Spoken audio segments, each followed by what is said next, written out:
Santé, le lobby de l'alcool va financer la lutte anti-alcoolisme en France. Le lobby de l'alcool français va apporter pour la première fois son obol au plan de santé publique en finançant la prévention de l'alcoolisme, option qui paraît paradoxale mais qui a porté ses fruits ailleurs. Les producteurs et négociants de vins, spiritueux et bières ont proposé mercredi près de 5 millions d'euros pour financer pendant 4 ans des actions de prévention contre la dépendance à l'alcool, notamment chez les femmes enceintes et les jeunes. Mise au pied du mur en février par Emmanuel Macron, défenseur du vin mais qui souhaite opérer une « révolution de la prévention » en France, les 3 filières de l'alcool ont présenté à l'Élysée leur contribution au plan national de santé publique porté par la ministre Agnès Buzyn. Il s'agit d'une grande première, a déclaré à l'AFP Joël Forgeau, président de Vin et Société, l'organisme représentant le puissant lobby du vin, deuxième poste d'exportation derrière l'aéronautique.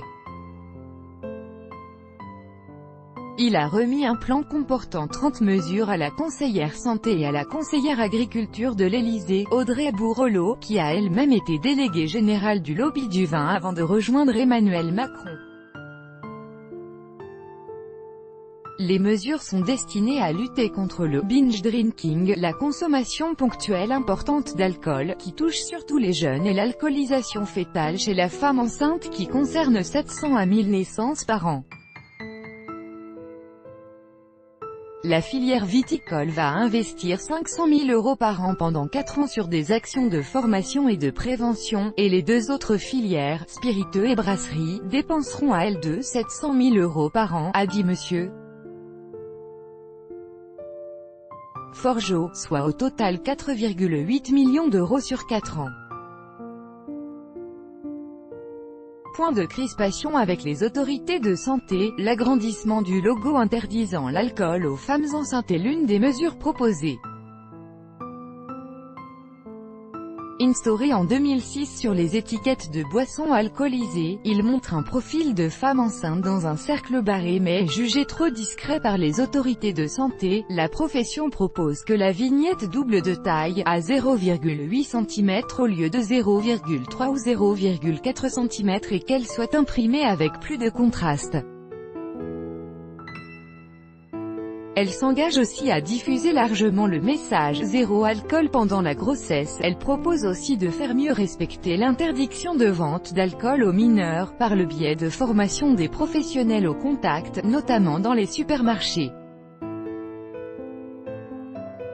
Ou de favoriser la diffusion de « wine bags » dans les restaurants, pour ne pas obliger les clients à se forcer à finir leurs bouteilles. L'Italie et l'Espagne pour modèle, mais quelle est la garantie qu'un tel plan porte des fruits?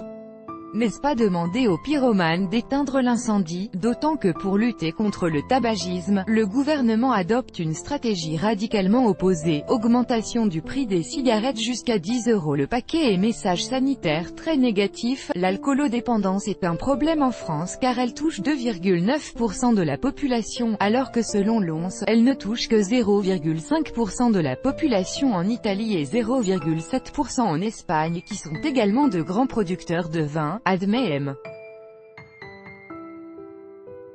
Forgeau. Or, ces 2 pays ont mis en place depuis des années des programmes de prévention co-construits avec les filières de producteurs.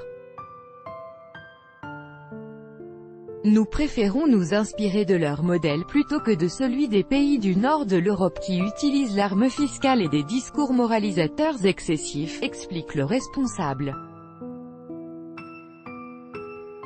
Selon lui, ces méthodes ne marchent pas. Le Royaume-Uni a un taux de 5,9% de sa population alcoolodépendante et la Suède de 4,7%, selon l'OMS. Derrière l'engagement de la filière, se cache probablement la crainte d'un relèvement des prix de l'alcool, activement demandé par la Ligue nationale contre le cancer.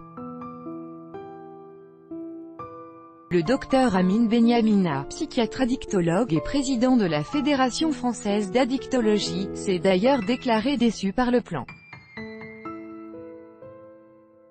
On attendait un vrai plan de prévention et de lutte contre les effets de l'alcool en France, prix plancher, taxes, etc., a-t-il dit, en rappelant que l'alcool est responsable de 49 000 morts par an en France. l'Écosse, patrie du whisky, est passée à l'action le 1er mai en devenant le premier pays européen à introduire un prix minimum pour les boissons alcoolisées. Tout droit de reproduction et de représentation réservé. Copyright 2018, Agence France Presse.